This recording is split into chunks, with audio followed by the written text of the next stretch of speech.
ये 55वां श्लोक ही चल रहा है, जिसमें भगवान बता रहे हैं कि जो मेरा प्रिय शिष्य है,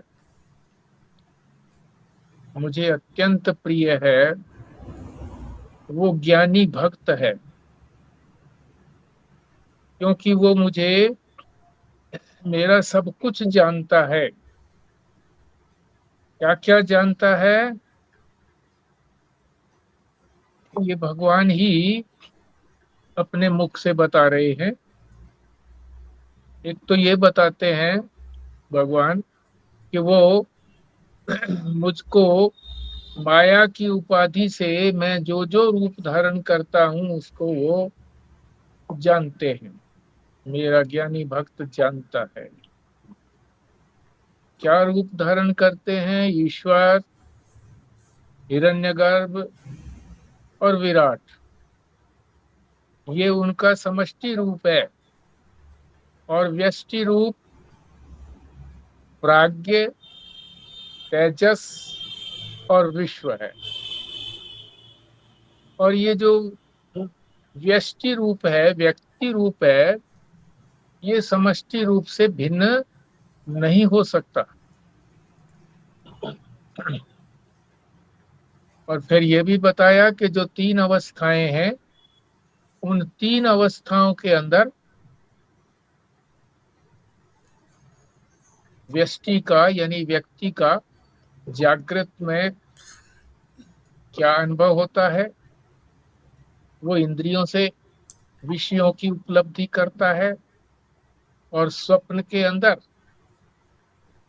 इंद्रियां नहीं होती, मन के संस्कार होते हैं, उससे वो बिना हुई चीज को अनुभव करता है। और सुषुप्ति के अंदर न इंद्रियां होती, न मन होता, न बुद्धि होती। अज्ञान का अनुभव करता है कि मैं कुछ भी नहीं जानता। फिर आगे भी भगवान बता रहे हैं कि वो जो ज्ञानी भक्त है, वो गुणों की अपेक्षा से गुणों के रूप में सत्व गुण में विष्णु के रूप में मैं होता हूँ, रजोगुण में ब्रह्मा जी के रूप में होता हूँ, और तमोगुण में मैं शिव रूप से होता हूँ। फिर आगे भी बताया कि मैं हूँ सर्वव्यापक, परंतु फिर भी मैं उनसे छूता नहीं हूँ, उनसे अलग रहता हूँ, बिल्कुल अलग रहता हूँ।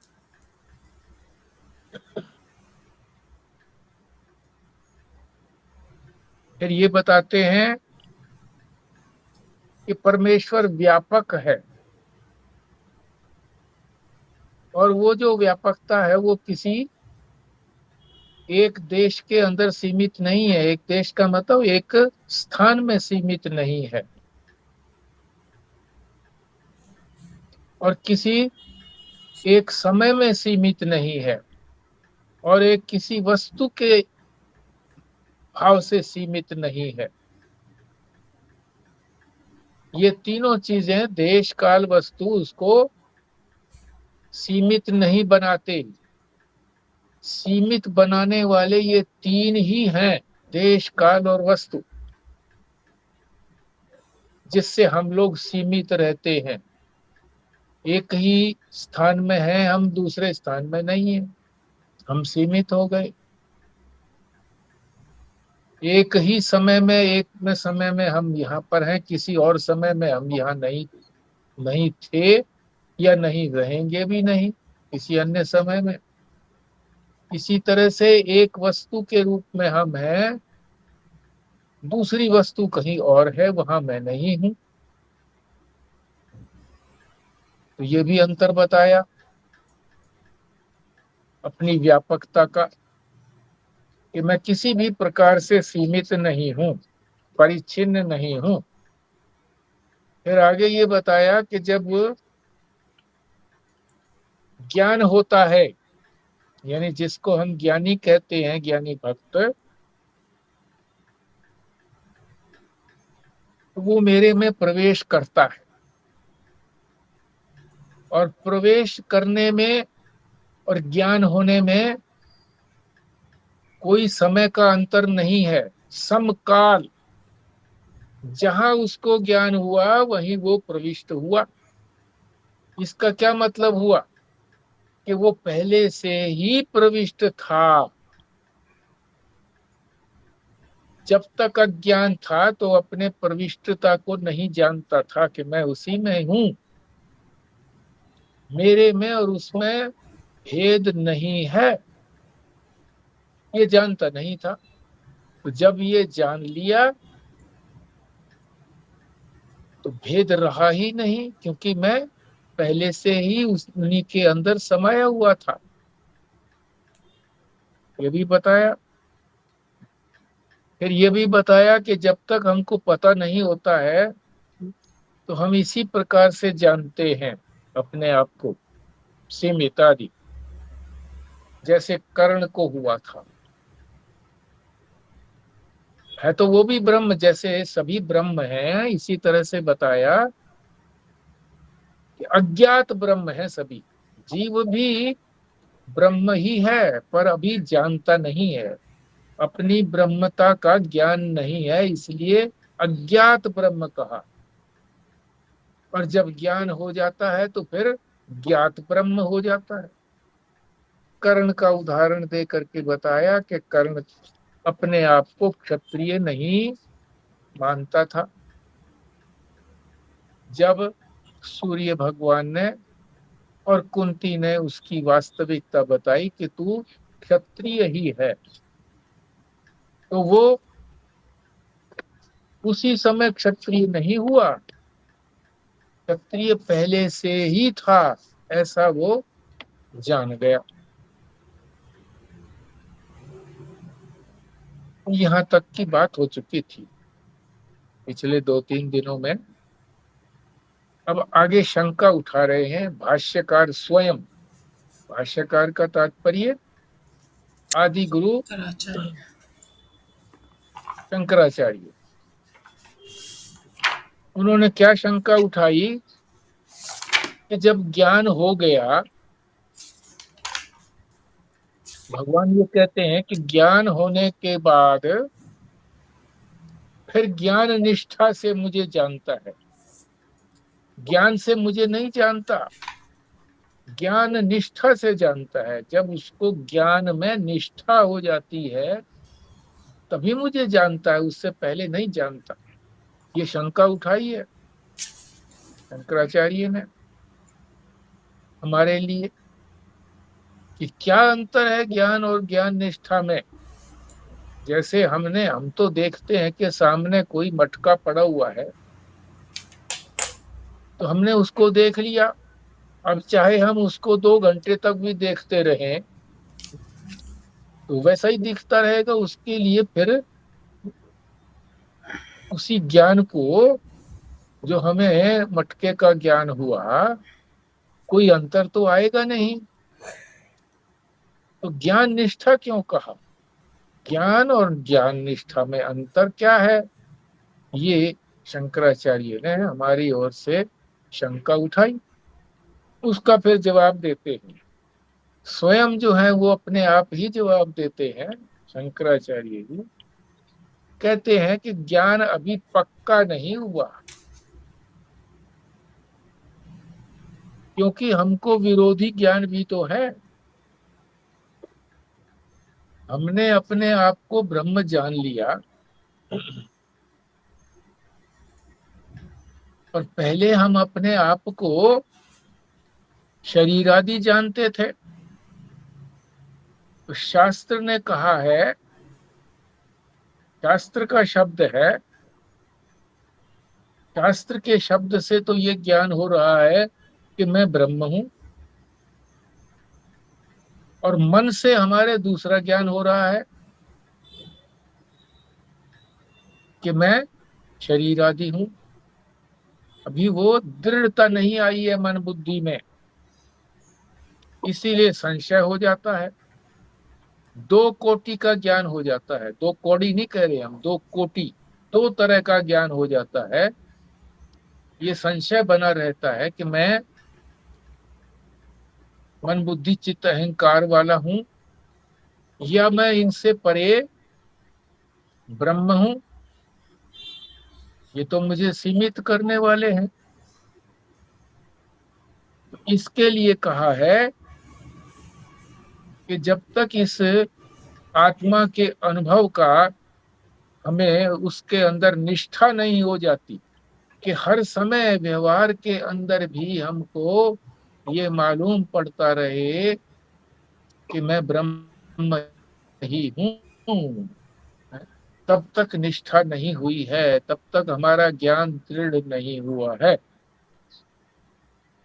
इसलिए ज्ञान निष्ठा की आवश्यकता है। केवल ज्ञान से बात नहीं बनेगी। ज्ञान होने से जान तो लिया अपने ब्रह्म स्वरूप को, मगर जब व्यवहार में उतरते हैं तो फिर सोचते हैं कि व्यवहार कैसे कर रहे हैं हम। व्यवहार तो ज्ञानी का कोई व्यवहार नहीं होता, ऐसा जानते हैं हम। ऐसा शास्त्र कहता भी है, व्यवहार नहीं होता, वो व्यवहार से अलग होता है। प्रारब्ध वशात उसका व्यवहार हो रहा है। तो ये पक्का कैसे हो, परिपाक कैसे हो? परिपाक के लिए बुद्धि शुद्ध चाहिए, विशुद्ध बुद्धि, विशेष रूप से शुद्ध होनी चाहिए बुद्धि। अब बुद्धि की शुद्धि का क्या तात्पर्य है, इस बात को समझ लो। बुद्धि की शुद्धि का तात्पर्य है हमें बुद्धि में ऐसे संस्कार संग्रहण करने हैं जो हमें परमात्मा की वास्तविकता को बताते हैं, ऐसे संस्कार। अभी हमारा मन ऐसा संस्कारित नहीं हुआ है, इसीलिए तो शंका होती है। इसको संस्कारित बनाने के लिए कुछ सहायक भी हमको चाहिए। वो क्या सहायक चाहिए? जिनके होने से ही ये संस्कार इकट्ठे होंगे। उसके लिए 13वें अध्याय के अंदर 7वें श्लोक से लेकर के 11वें श्लोक तक 20 उपाय बताए हैं, 20 साधन बताए। ये साधन जब हमारे पक जाते हैं, हमें इन साधनों से फिर संस्कार वैसे ही ग्रहण हो जाते हैं जिससे हम परमात्मा की वास्तविकता को जान जाते हैं। उपाय है ये। इसी तरह से अद्वेष्टा सर्वभूता नाम, ये भी गीता के अंदर ही कहा गया है। इसके माध्यम से भी संस्कारों को पक्का करना है। जब ये संस्कार पक्के होंगे, कैसे होंगे ये संस्कार पक्के? क्या गृहस्थी में रहने से ये सारे पक्के हो जाएंगे? नहीं होंगे। क्यों? गृहस्थ में रहने से हमको अनेक प्रकार का व्यवहार करना पड़ता है, ये पक्के नहीं होंगे। जो भी बताए हैं 20 साधन और अद्वेष्टा आदि बताए हैं, ये पक्के नहीं होंगे। तो इसके लिए क्या है? इसके लिए सर्व कर्म संन्यास, सर्व कर्म संन्यास, सारे ही कर्मों को छोड़ना पड़ेगा। संन्यास से ही सारे कर्म छोड़े जा सकते हैं। संन्यास में तो केवल अपने शरीर की रक्षा ही करनी होती है, वो भिक्षा मांग करके होती है और लंगोटी बांध करके होती है। तो सर्व कर्म संन्यास भी उसके लिए चाहिए, तभी ऐसी निष्ठा बनती है। और ऐसी निष्ठा मेरे भक्त की बन गई है, इसीलिए वो मेरे अंदर प्रविष्ट हो गया है, यानी पहले से ही प्रविष्ट था। उसका ज्ञान, उसका अज्ञान नष्ट हो गया है। आगे फिर ये भी बता रहे हैं, भगवान कह रहे हैं मैं तो अद्वितीय हूं, दूसरा कोई है ही नहीं। तो दूसरा नहीं है तो फिर शंका आई कि ये संसार फिर कैसे बना। हम तो देखते हैं कि कुम्हार है और मिट्टी है, दो हो गए। मिट्टी मैटीरियल है और कुम्हार बनाने वाला है, तभी जो है वो घड़ा सुराही इत्यादि जो कुछ भी बनते हैं वो बना सकता है। तो भगवान कह रहे हैं कि मेरे अतिरिक्त तो कोई है ही नहीं, तो संसार कैसे बना। तो कहते हैं मैंने ही बनाया और बनने वाला भी मैं ही हूं। इसी को पारिभाषिक शब्दावली में, वाक्य में क्या कहते हैं, अभिन्न निमित्तोपादान कारण है परमात्मा। अभिन्न माने अलग अलग नहीं है। क्या अलग अलग नहीं है? निमित्त बनाने वाला और उपादान मैटीरियल, मैटीरियल और बनाने वाला अलग अलग नहीं है, वो अभिन्न है, एक ही है, ये भी बताया।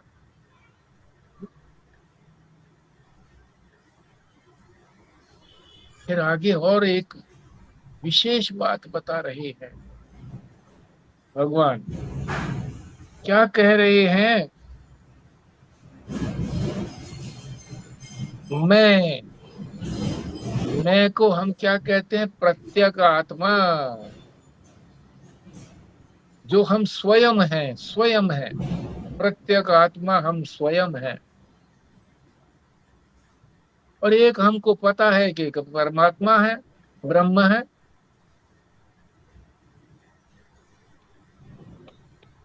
और दोनों की एकता बता रहे हैं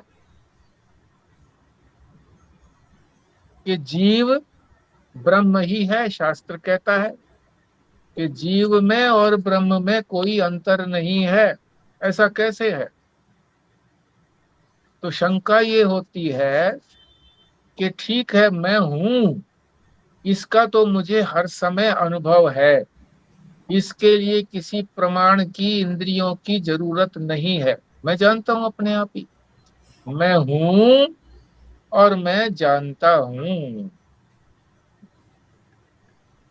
मगर मैं सीमित हूं इस शरीर के अंदर। 3.5 हाथ के शरीर में मैं सीमित हूं, सिमटा हुआ हूं। ये मेरे में दोष है। अपरोक्ष तो है मुझे, अपना आपा मुझे अपरोक्ष है, मेरे से दूर नहीं है। अपरोक्ष को कहते हैं जो दूर नहीं होता, स्वयं होता है, उसको कहते हैं अपरोक्ष। और जो स्वयं से अतिरिक्त होता है उसको कहते हैं परोक्ष। तो कह रहे हैं कि आत्म रूप से, प्रत्यक आत्म रूप से मैं स्वयं हूं, ये मुझे अपरोक्ष है, मेरे से अतिरिक्त नहीं है, मैं ही हूं। ये मुझको ज्ञान है कि मैं आत्मा हूं, प्रत्यक आत्मा हूं, निकटतम हूं मैं। निकटतम भी नहीं बल्कि मैं ही हूं। ये मेरे को अपरोक्ष है। अपरोक्ष किसको कहते हैं? जो मैं से अतिरिक्त नहीं है उसको कहते हैं अपरोक्ष। मैं ही हूं, ये है अपरोक्ष। आत्मा मैं ही हूं, ये तो मुझे अपरोक्ष है। और मैं, मेरे में दोष क्या है कि मैं सीमित हूं। और शास्त्र ये कहता है कि तू ही ब्रह्म है। ब्रह्म तो व्यापक होता है, मैं तो व्यापक हूं नहीं। इस दोष को कैसे होगी, ये कमी कैसे मिटेगी? फिर कहते हैं कि ब्रह्म में, ब्रह्म व्यापक तो है परंतु वो अपरोक्ष नहीं है, परोक्ष है। परोक्ष माने परे, दूर है, परे है। हम जानते हैं ना कि ब्रह्म तो है, परमात्मा तो है, पर वो तो मैं नहीं हूं, वो तो मेरे से दूर है। तो ब्रह्म में क्या दोष हो गया कि वो व्यापक तो है, सब जगह तो है, पर वो अपरोक्ष नहीं है, परोक्ष है, परे है। तो दोनों में एक एक दोष हो गया। एक में व्यापकता का दोष है कि व्यापक नहीं हूं मैं, जीव। मैं हूं, मैं आत्मा हूं, ये तो ठीक है, मैं स्वयं अनुभव कर रहा हूं, इसके लिए कोई किसी और की जरूरत नहीं है। और दूसरा, ब्रह्म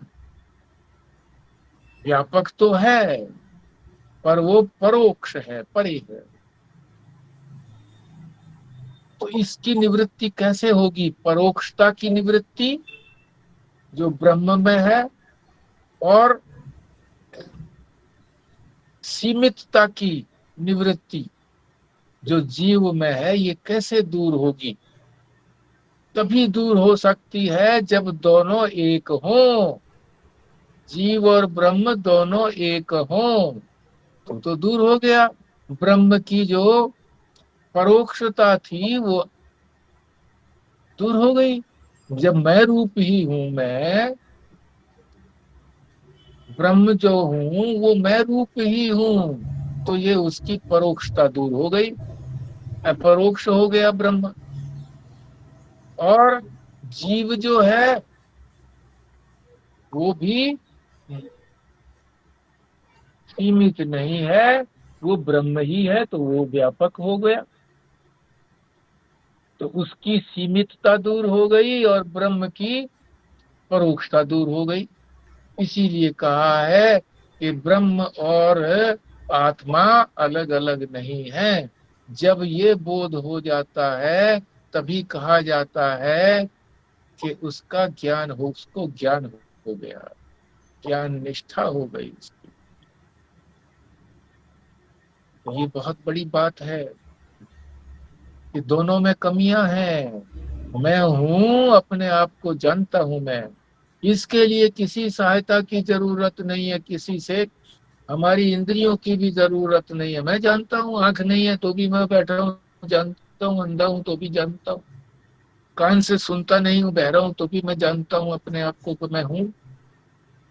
और कोई हमारी वाणी भी नहीं है, गूंगा हूँ चाहे मैं, और चाहे पैरों से नहीं चल सकता, हाथ से काम नहीं कर सकता, फिर भी मैं हूँ, ये तो मैं जानता हूँ। ये तो मुझे अपरोक्ष है, पर मैं सीमितता है मेरे में। इसी तरह से परमात्मा जो है वो व्यापक तो है पर वो मैं रूप से नहीं है। तो शास्त्र कहता है कि जब दोनों एक ही हैं तो उसकी, जीव की व्यापकता, सीमितता खत्म हो गई, और ब्रह्म जो व्यापक है उसका परोक्षता खत्म हो गई, वो अपरोक्ष हो गया।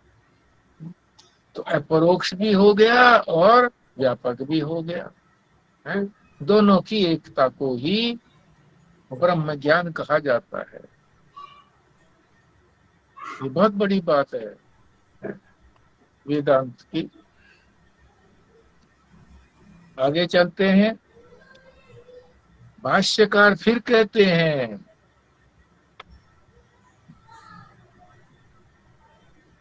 कि हमारे अंदर दो तरह की प्रवृत्तियां हैं, एक को कहते हैं प्रवृत्ति और एक को कहते हैं निवृत्ति। दो तरह से हम कार्य करते हैं। एक तो हम किसी काम में लगते हैं कुछ प्राप्त करने के लिए, और एक जो है हम छोड़ते हैं, जिसको कहते हैं निवृत्ति। जो कुछ पकड़ा हुआ है हमने उस सब को छोड़ते हैं, और प्रवृत्ति में जो कुछ पकड़ा हुआ है उससे हम कर्म करते हैं। ये दो तरह के हमारे अंदर भाव है।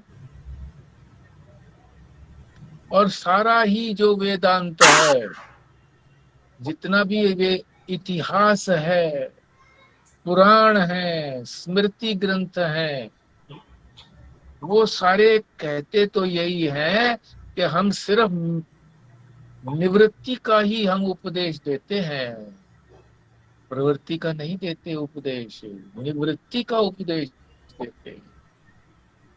क्योंकि अंतिम लक्ष्य जो है वेदांत का भी, इतिहास का भी, पुराण का भी, स्मृति का भी यही है कि सबसे निवृत्त होना है। प्रवृत्ति तो हमारे अंदर स्वाभाविक है, उसके लिए प्रयत्न नहीं करना।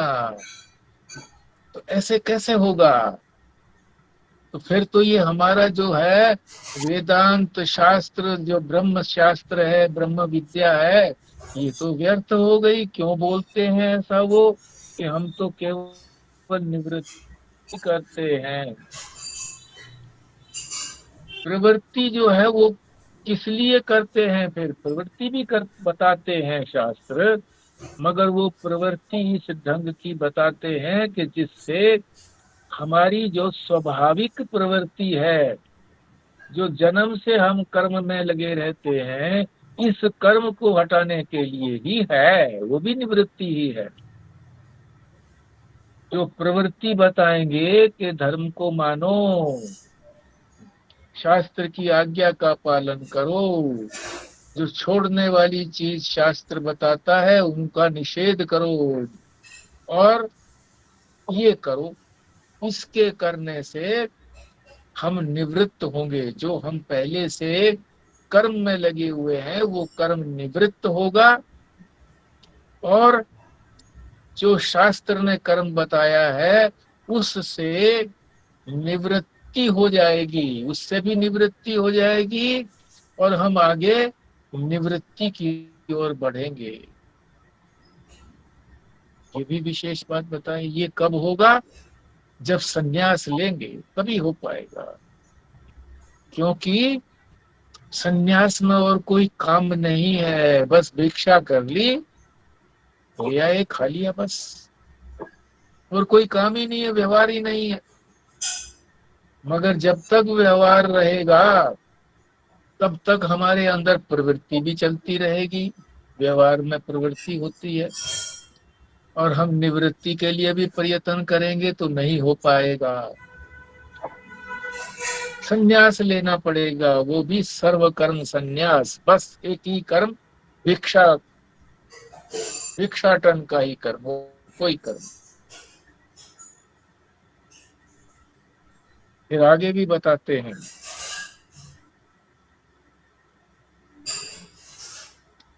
फिर शंका उठाते हैं। क्या शंका उठाते हैं? कि ये जो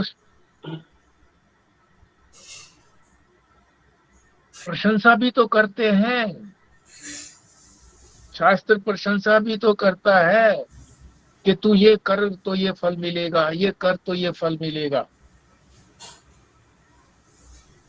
तो ये ऐसा होता नहीं होगा, निवृत्ति होती नहीं होगी।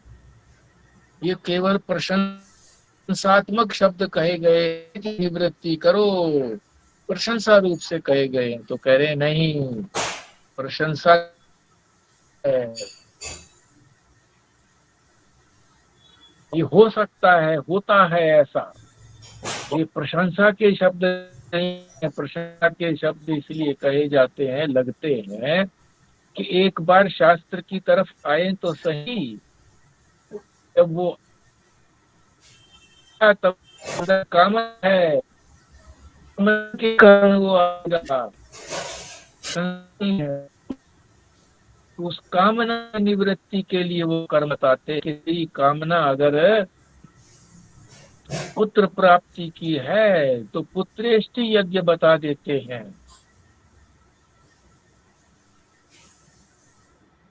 तेरी कामना सबको विजय करने की है, राजा की, तो दूसरा यज्ञ बता देते हैं। ब्राह्मण की कोई कामना है तो उसको भी यज्ञ बता देते हैं, ये करो ये करो। वर्षा नहीं हो रही है, कामना है कि वर्षा हो जाए, तो कावेरी यज्ञ करो, ये बता देते हैं। कामना है उसकी के लिए बता रहे हैं ये। फिर जब उसकी कामना से निवृत्ति हो जाती है, वो कामना पूरी हो जाती है, ये कहिए, तो उसका विश्वास फिर शास्त्र में दृढ़ हो जाता है। फिर जो उसको निवृत्ति की बात समझ में आती है, शास्त्र का उद्देश्य तो मुक्त करने का है, जो पकड़ा हुआ है हमने उसको तोड़ने का है। जो हमने आपको शरीर माना है, इंद्रिय मन बुद्धि चित्त अहंकार माना है, सबको छुड़ाना है, संसार को पकड़ा हुआ है, इसको छुड़ाना है। क्या ढूंढता है, संसार से क्या मांगता है, ऐसे मांग, मैं तुझे जो कुछ चाहेगा दूंगा, तेरी चाहत है तो दूंगा। चाहत जब तेरी वृत्त हो जाएगी, असली बात तो तुझे यही, तो कह तो यही रहा, सब कुछ छोड़ दो, निवृत्त, संसार की भी निवृत्ति और शरीर आदि को भी अपना मैं मानना छोड़ दो।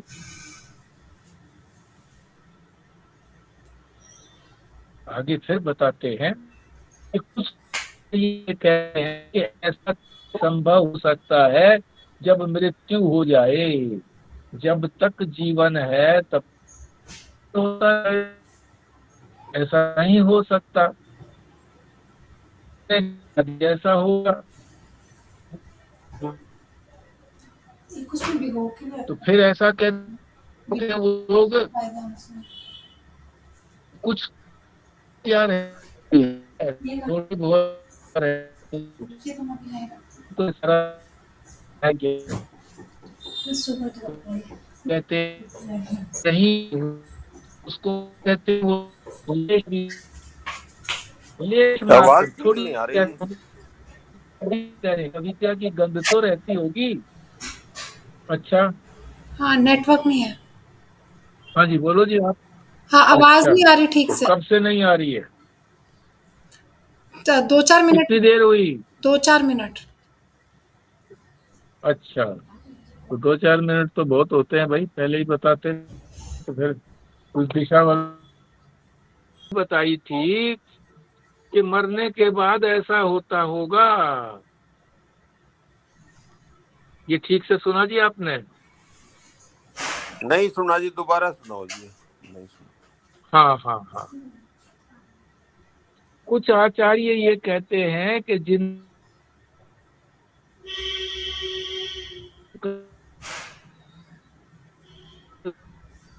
ये ऐसा नहीं नहीं आ हो रही, सकता। दोबारा करो, दोबारा करो जी।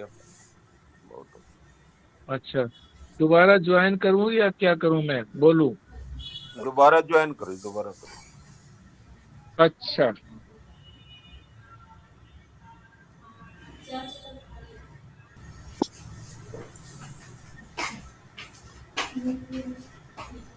तो यही बताया था जी कि कुछ लोगों को ये शंका होती है, आचार्यों को, लोगों को नहीं, आचार्यों को, कि जब वो प्रवेश कर गया परमात्मा के अंदर, ज्ञानी, तो शरीर तो रहा नहीं फिर। तो इसलिए जब मृत्यु हो जाएगी तभी वो प्रवेश कर पाएगा, शरीर रहते कैसे प्रवेश करेगा?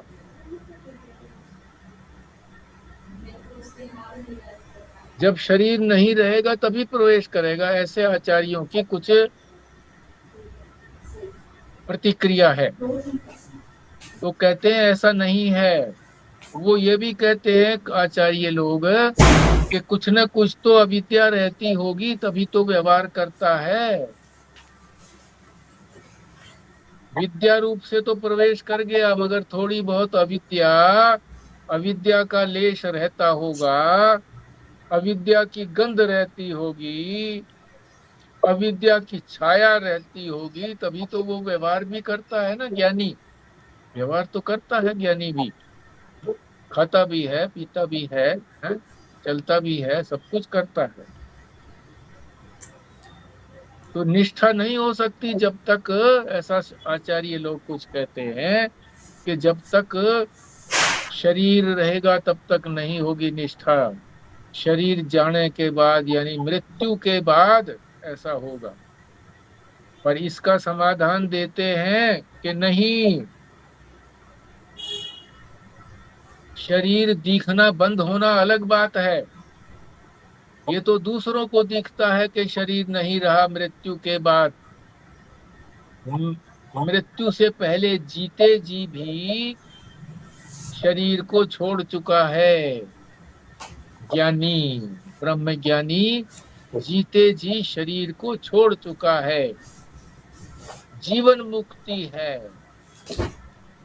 जीवन मुक्ति जिसको हो गई है वही, उसी की तो ब्रह्म में विदेह मृत्यु होगी। देह नहीं रहेगी तो मृत्यु, जब देह नहीं रहेगी तभी तो मुक्ति होगी उसकी। जब जीते जीते जी उसकी मुक्ति नहीं है तो मरने के बाद कैसे मुक्ति होगी? जीते जी ही मुक्ति है। और ये अलग अलग कहना कि जीवन मुक्ति और विदेह मुक्ति ये भ्रम है, ऐसा नहीं कहना है। जीते जी ही मुक्त है ज्ञानी, जीते जी ही मुक्त है। इसी को जीवन मुक्ति का आनंद भी कहते हैं कि वो जीवन मुक्ति का आनंद भी लेता है, वो शरीर आदि से अलग है, इसलिए वो जो कुछ शरीर आदि करता है उसका आनंद भी लेता है, सारे संसार का आनंद लेता है। ये बात भी बताइए। फिर आगे जो है ये अंतिम बात बता रहे हैं इस श्लोक की। हाँ जी। मैं वही पूछ रही थी कि ऐसा भी कुछ होता है कि शरीर छूटने के बाद ही मतलब वो अपने तत्व का ज्ञान हो, ऐसा भी होता है या है नहीं, नहीं ऐसा ऐसा? नहीं, ऐसा नहीं होता। जब तक शरीर है तब तक ही ज्ञान की संभावना है। शरीर नहीं है तो ज्ञान की संभावना कैसे होगी? शरीर रहते ही ज्ञान होता है। ये भी तो कहते हैं ये शरीर भी इसी पर्पज के लिए दिया है। हाँ, शरीर भी इसी पर्पज के लिए दिया गया है। जब शरीर छूट जाएगा, शरीर तो हमारा सबका छूटता ही है? पर तो शरीर, तब क्या? हाँ, हाँ जी। तब शरीर, पर शरीर एक बाधा भी तो है। हाँ, बाधक को ही साधक बनाना है। शरीर जो बाधक है उसी को ही साधक बनाना है। शरीर को टेम करना है। जिस तरह से घोड़े को संस्कारित कर लिया जाता है, टेमिंग की जाती है, कुत्तों की जाती है टेमिंग। जो पुलिस के कुत्ते होते हैं वो सूंघ करके बता देते हैं किसी को, उस तरह की ट्रेनिंग दी जाती है। तो पहले जो है वो बाधक हैं, शरीर आदि, शरीर मन बुद्धि इंद्रियां आदि। फिर उनको जब संस्कारित कर देते हैं तो वो हमारी सहायता करते हैं। मैं मैंने सुना है नाना जी कि ध्यान में ऐसी घटना घटित होती है कि जिसके अंदर शरीर तो छोड़ना नहीं पड़ता, पर शरीर में रहने के बावजूद भी आप जान सकते हो ये बात, ध्यान से, सिर्फ ध्यान करने से। हाँ हाँ, उसमें उसमें ज्ञान तो रहता ही है ना। समाधि के अंदर भी ज्ञान तो रहता है। पर समाधि में एक दिक्कत है कि जब समाधि से उठता है, व्यवहार में आता है, तो वो ज्ञान बना नहीं रहता। वो ज्ञान कब बना रहेगा? जब जागृत अवस्था में ही, जगते हुए ही ज्ञान हो जाता है। समाधि का ज्ञान एक बार दिखा तो देता है हमको अपना स्वरूप, मेरा स्वरूप ऐसा है। बड़ा आनंद आता है अपने स्वरूप में को जान करके। और इसीलिए जो योगी है वो बार बार समाधि में जाने का प्रयत्न करता है। जब समाधि से बाहर आता है तो उसको विक्षेप होता है, अरे क्या दुनिया है ये, यहाँ विक्षेप है, विक्षेप है। फिर समाधि में चला जाता है। ज्ञान निष्ठा होने के बाद तो चाहे समाधि में रहे चाहे जागृत में रहे जी। हाँ, ज्ञान निष्ठा के बाद तो वो हमेशा ही समाधि में ही रहता है। उसे अपना स्वरूप पता होता है, जानता है, क्योंकि उसने जागृत अवस्था में जान लिया है। वो व्यवहार भी करता है तो वो व्यवहार में जानता है कि ये व्यवहार मैं नहीं कर रहा, ये इंद्रियां आदि जो भी कुछ हो रहा है व्यवहार उनका हो रहा है, मेरा नहीं हो रहा। और ये क्यों कर रहे हैं? ये प्रारब्ध से कर रहे हैं। शरीर का जो प्रारब्ध परमात्मा ने निश्चित किया हुआ है उससे ये शरीर चल रहा है, मैं नहीं चला रहा जी।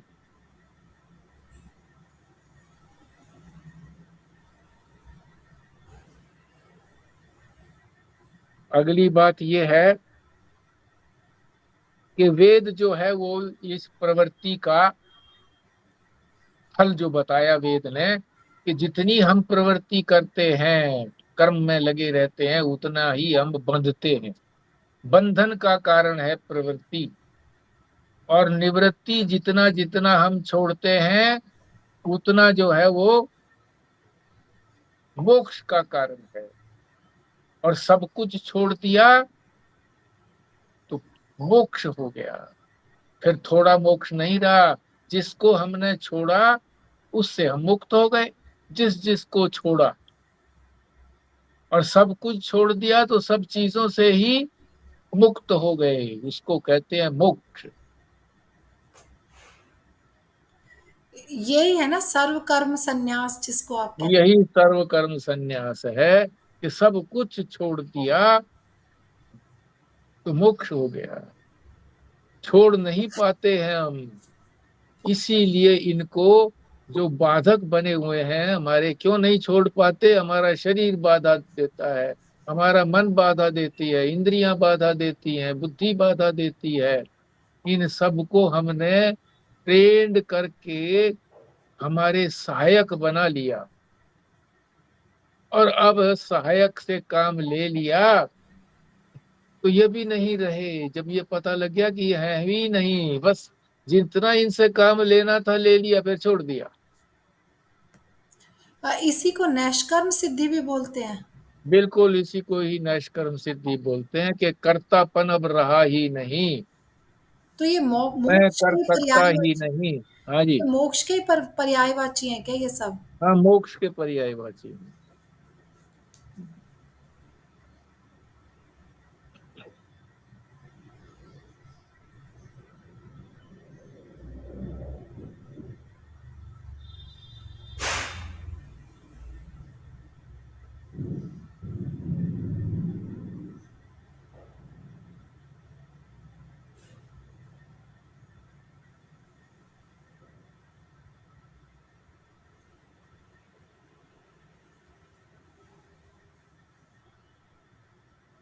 देखो, हम लोगों ने शंका नहीं उठाई तो शंकराचार्य ने स्वयं शंका उठा दी कि ज्ञान और ज्ञान निष्ठा में क्या अंतर है। ये भी शंका उठा दी। और फिर ये भी शंका उठा दी कि फिर ज्ञान निष्ठा कैसे होगी। ये भी पूछ लिया उपाय, तो बताया, ये भी उपाय बता दिया। अमानित्वम आदि 20 उपाय हैं, अदृष्टा आदि ये भी उपाय हैं। ये क्या करेंगे? बुद्धि की शुद्धि करेंगे। और बुद्धि की शुद्धि का तात्पर्य है वही अपनी बुद्धि को ही संस्कारित करना। अभी हमारी बुद्धि संसार के लिए ही बनी हुई है, बना रखी है। फिर हमें ये संसार से हटा करके परमार्थ की ओर बुद्धि जाएगी, उसी को जानने का प्रयत्न करेगी। और फिर ये भी बताया कि ब्रह्म कैसे हो सकता हूं मैं। ये भी तो शंका उठाई कि मैं तो सीमित हूं, ठीक है, मैं अपने आप को जानता हूं, मैं हूं ये जानता हूं अपने आप को, पर मैं हूं तो सीमित, ब्रह्म तो व्यापक है। और फिर ये भी कहा कि ब्रह्म व्यापक तो है, ये भी शंका उठाई कि व्यापक तो है पर वो अपरोक्ष तो नहीं है ना, है तो परोक्ष, मेरे से दूर है, ब्रह्म मेरे से दूर है और मैं अपने आप में सीमित हूं। तो होनी चाहिए दोनों ही चीजें, अपरोक्षता भी होनी चाहिए, मैं रूप से भी होना चाहिए और व्यापक भी होना चाहिए। ये कब होगा? तो बता दिया, जब दोनों एक हों, ब्रह्म और आत्मा में कोई अंतर ना हो, ब्रह्म और जीव में कोई अंतर ना हो, तब वो ब्रह्म जो है वो अपरोक्ष हो जाएगा, परोक्ष नहीं रहेगा।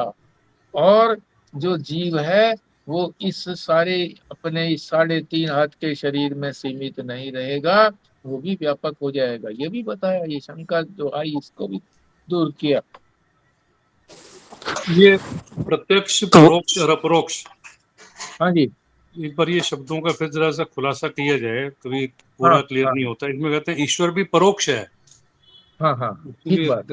लाइन आई है ईश्वर परोक्ष है।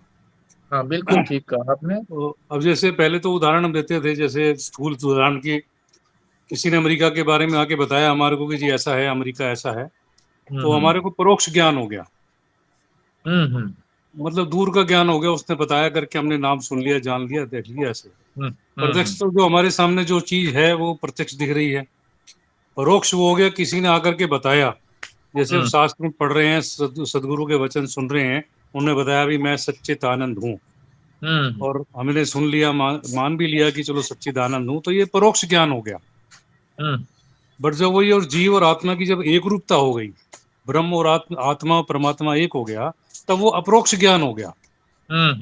ठीक बात। मतलब ज्ञान निष्ठा होने के बाद अपरोक्ष ज्ञान होगा, खाली ज्ञान है तो अभी परोक्ष है। और प्रत्यक्ष तो चलो सिनोनिमस नाम हो सकता है, प्रत्यक्ष की इसमें जरूरत नहीं है यहाँ पर। हाँ हाँ हाँ, ठीक है। तो परोक्ष और अपरोक्ष दो ही शब्द हैं, इन्हीं को ठीक से समझना है। प्रत्यक्ष का तो मतलब होता है जो हमारी इंद्रियों के सामने है, और जो हमारी इंद्रियों के सामने भी नहीं है।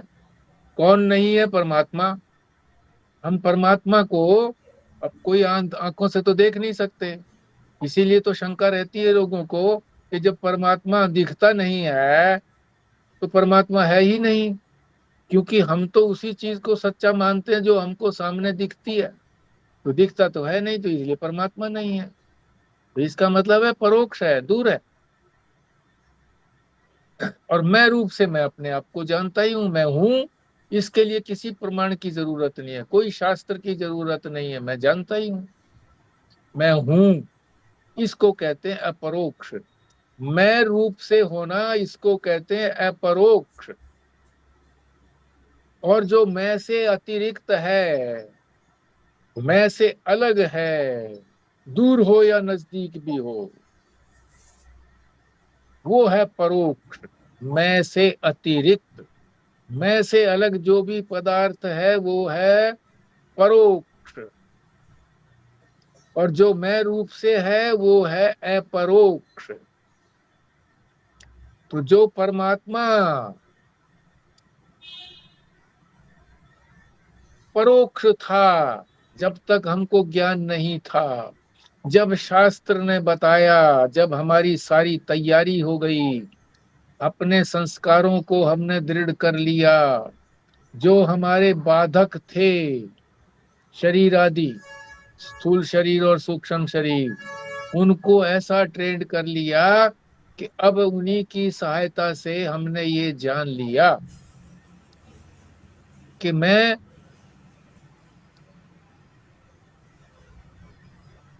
व्यापक हूं, मैं सीमित नहीं हूं।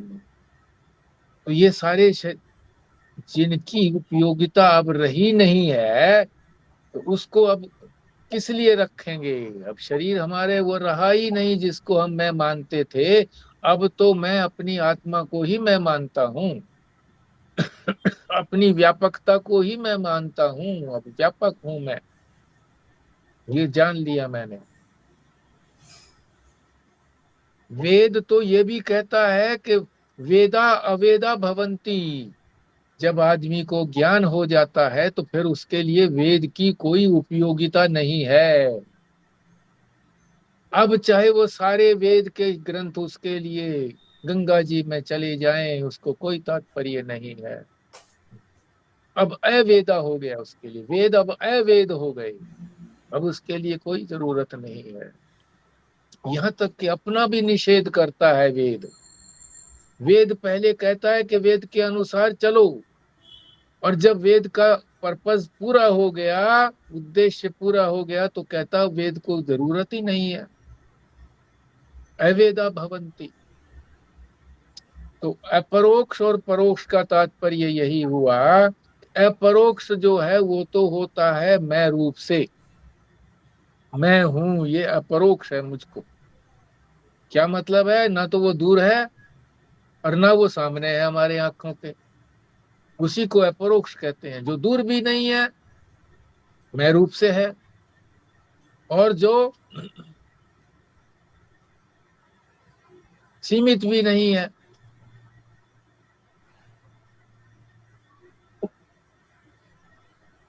मैं रूप से जो है उसको कहते हैं अपरोक्ष। जो मैं से अतिरिक्त है वो है सब परोक्ष, परोक्ष। और जो मैं रूप से है वो है अपरोक्ष। बस इतना ही याद रखें कि परोक्ष और अपरोक्ष में क्या अंतर है। अपरोक्ष तो वो है जो मैं रूप से है। जब ब्रह्म मैं रूप से हो जाएगा कि मैं ही ब्रह्म हूं, तो वह परोक्ष हो गया। फिर अभी तो वो परोक्ष बना हुआ है, मैं से अतिरिक्त जानते हैं एक हम। बात देखें जी, हाँ जी। अप्रोक्ष जो मैं रूप से हूँ, मतलब बिना उपाधि वाला जो शुद्ध मैं हम्म है, वो हम्म। अप्रोक्ष हो गया। बट हाँ अप्रोक्ष जी। होने के बाद प्रोक्ष रहा कहाँ? फिर तो खत्म हो गया, क्योंकि मैं के अतिरिक्त कुछ है ही नहीं। फिर तो मैं के अतिरिक्त परोक्ष हैगा। जब जिसको जो है अपरोक्ष हो गया, उसके लिए तो परोक्ष कुछ रहा ही नहीं, फिर खत्म हो गया जी। व्यापकता तो नहीं हुई ना जी। ठीक है, अपरोक्ष तो हो गया, पर व्यापक तो नहीं रहा। इसी के अंदर ही अपनी आत्मा को ही बस मानता रहा कि आत्मा ही आत्मा है, ब्रह्म अलग है। व्यापकता नहीं आई है। इस शरीर से अपने आप को अलग किया है उसने, त्वम का शोधन करके इस शरीर से अपने आप को अलग किया है कि इस शरीर से तो मैं अलग हूं। तो अपरोक्ष में और मैं और ब्रह्म की एकता नहीं हुई जी? अपरोक्ष में नहीं अपरोक्ष हुई, में मैं और ब्रह्म की एकता नहीं हुई अभी। नहीं हुई। अभी हमने ब्रह्म को यदि अपरोक्ष किया है तो हो गई एकता।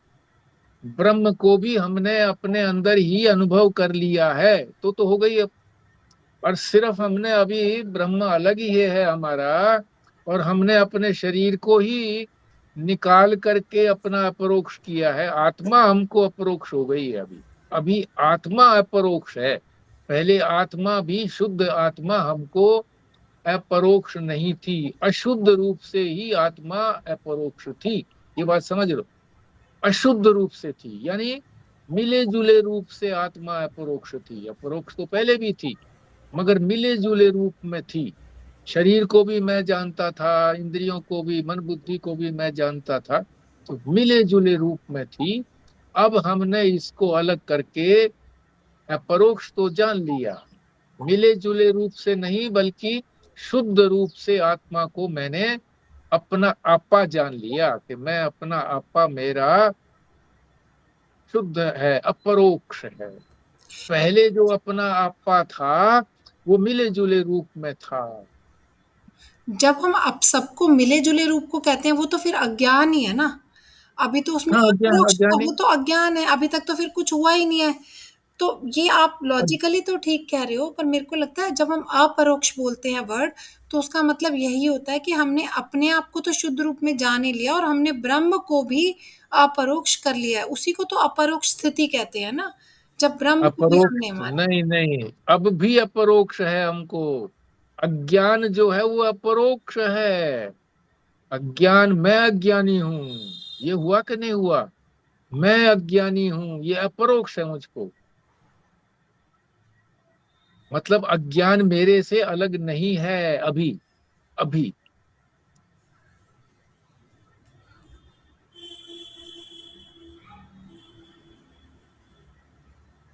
यही बात समझ में है कि अभी भी मैं है, हाँ, अभी भी अज्ञान भी अपरोक्ष है मुझको। फिर जो है वो अज्ञान अपरोक्ष नहीं होगा, ज्ञान ही अपरोक्ष होगा। अगर कोई कहता है मुझे अप्रोक्ष अनुभूति हो चुकी है या मेरे को अप्रोक्ष हो गया है, हाँ, इसका क्या मतलब है?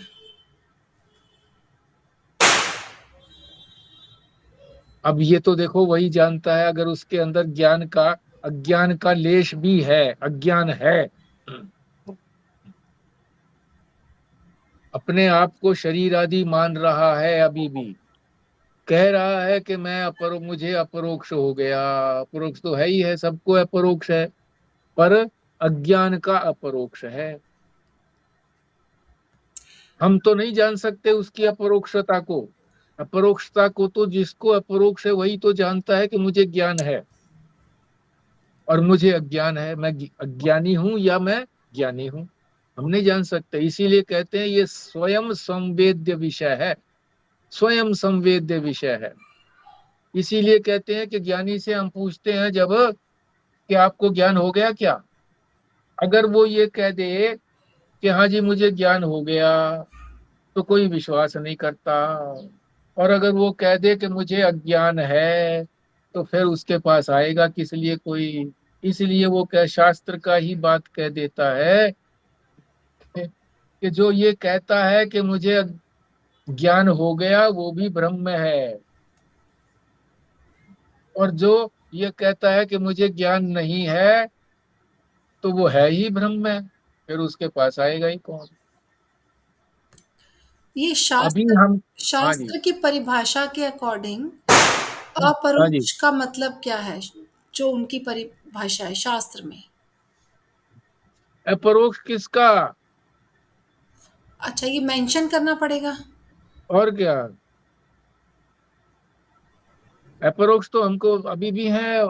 मैं अपने आप को, मेरे में अज्ञान है, मैं अज्ञानी जानता हूं ना अपने आप को, मैं अज्ञानी हूं, कुछ नहीं जानता, ये मुझे अभी भी है।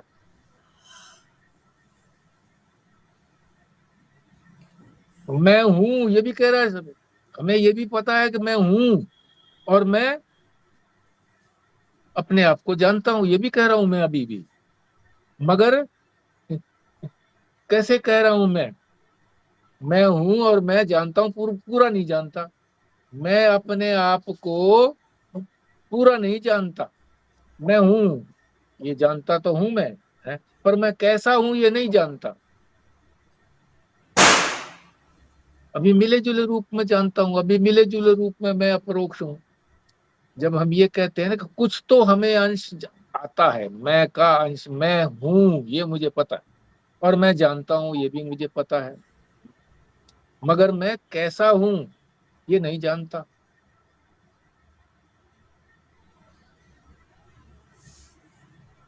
इसी को करना है कि जो मैं नहीं जानता, मैं क्या हूं, कैसा हूं, इसी को जानना है। तभी वो अपरोक्ष कहा जाएगा, वास्तविक अपरोक्ष कहा जाएगा वो।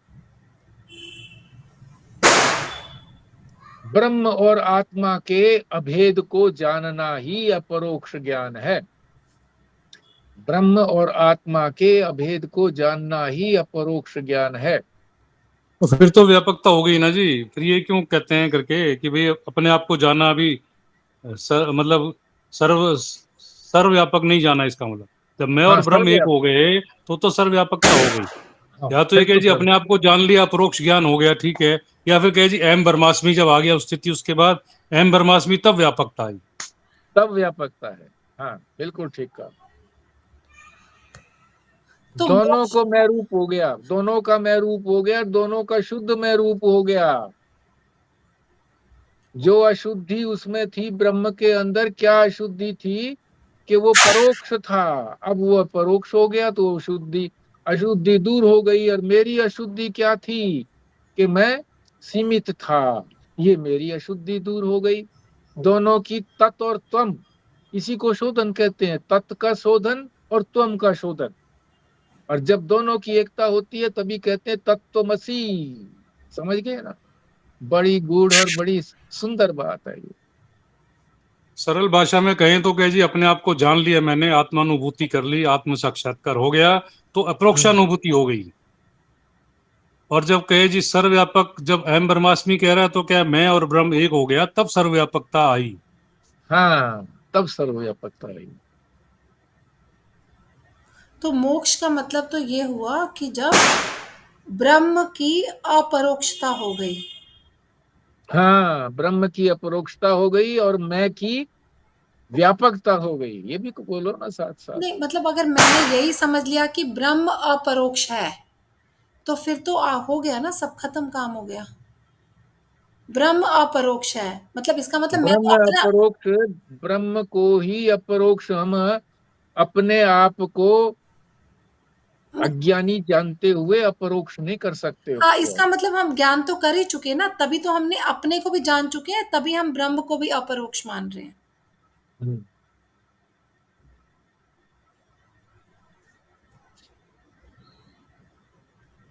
हाँ, मुझे मुझे अपरोक्ष, मुझे,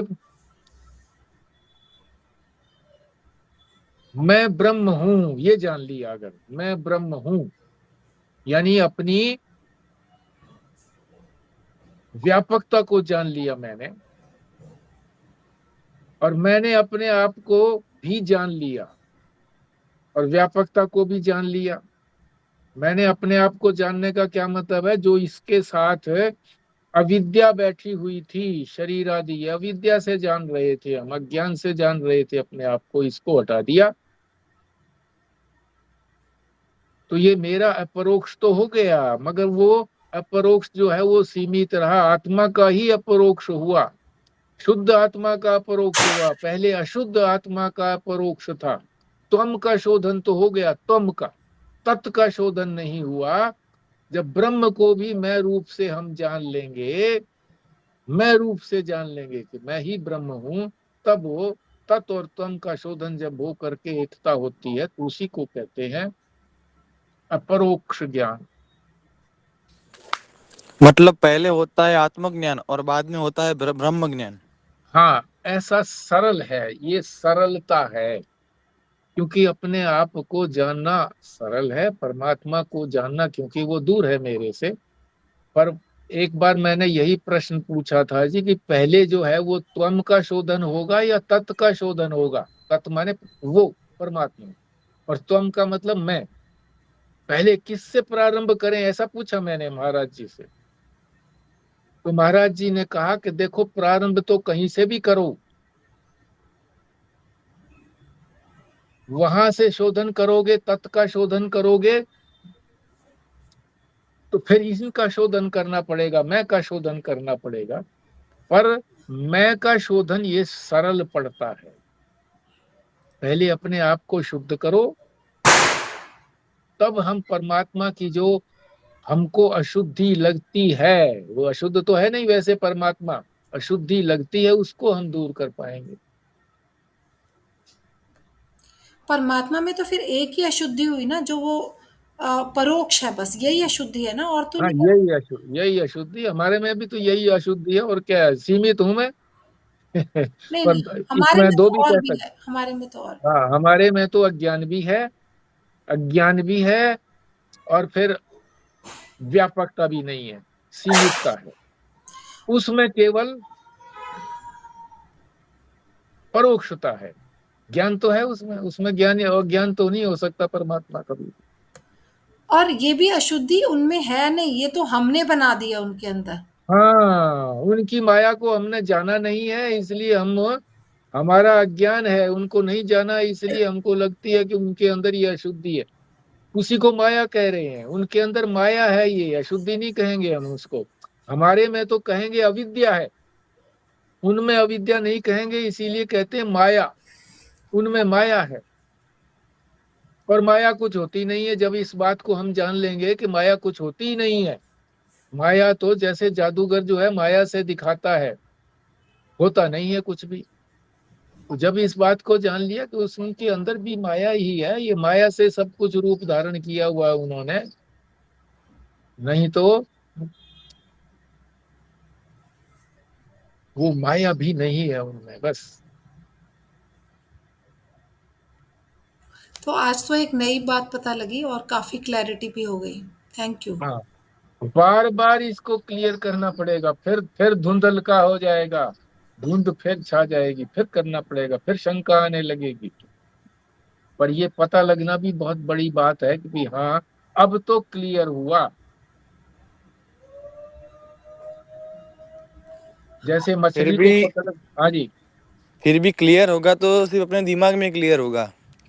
जब तक घटना नहीं घटेगी, अनुभूति नहीं होगी, तब तक क्लियर तो नहीं ही होगा। हाँ बिल्कुल ठीक बोला। अभी तो बुद्धिगत हुआ है ये। अभी वो क्लैरिटी, फिर वो क्लैरिटी नहीं रहेगी। अभी ठीक है, क्लैरिटी बात ही खत्म हो गई, अब तो मैं हो ही गया वो। अब क्लियर हुआ है बुद्धि के अंदर। ये सिर्फ हिम्या वही है क्या, जो ये 15-20 साल का बच्चा है जो, वही है हाँ क्या? हाँ हाँ, वही है जी। इनका परिवार बड़ा भगत है। संदीप भगत है, इसकी माता भगत है, इसके पिता संदीप भगत है, माता भगत है, ये भी भगत है, ये अज्ञानी भगत है, हाँ, हिम्या आप पूछो। हाँ। आप वो सबकी ज्ञानी कृपा भगत है। है। वो दोनों ज्ञानी भक्त हैं। पूर्ण भक्त जिसको कहा जा सकता है ना, वो भगत हैं, वो संदीप और उनकी पत्नी, यानी किसकी माता हम सब पिता। तो नादान है। आप सबकी कृपा से सब हो रहा है। और तभी तो कह रहा हूँ जी मैं, अज्ञानी भक्त है ये भी, हे में भी अज्ञानी भक्त है। हम अभी अज्ञानी है, अभी कुछ है ही नहीं, ना भगत है ना हम ज्ञानी है, ना हम कर्मी है। हम तो केवल बोलने वाले हैं, वक्ता। ठीक है जी, अब पूर्णाहुति करवाते हैं। हाँ जी, करो जी, पराशर जी आप करिए पूर्णाहुति। जी। ओम पूर्णमदः पूर्णमिदं पूर्णात् पूर्णमुदच्यते पूर्णस्य पूर्णमादाय पूर्णमेवावशिष्यते। ओम शांति शांति शांति। नारायण नारायण। नारायण नारायण नारायण। अरे नारायण।